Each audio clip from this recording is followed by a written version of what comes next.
مگه 100 بار من بهت نگفتم دست این قطار ماشین نزن گوزه توی کارگاه. برو گم شو برام سیگار بگیر. اشکال نداره برو باش سیگار بگیر.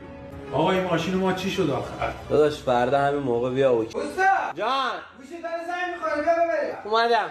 موسا رو میشه. جونم داداش. یه دقیقه کمت زنگ میزنم. پسر بیا اینجا ببینم. جانم موسا.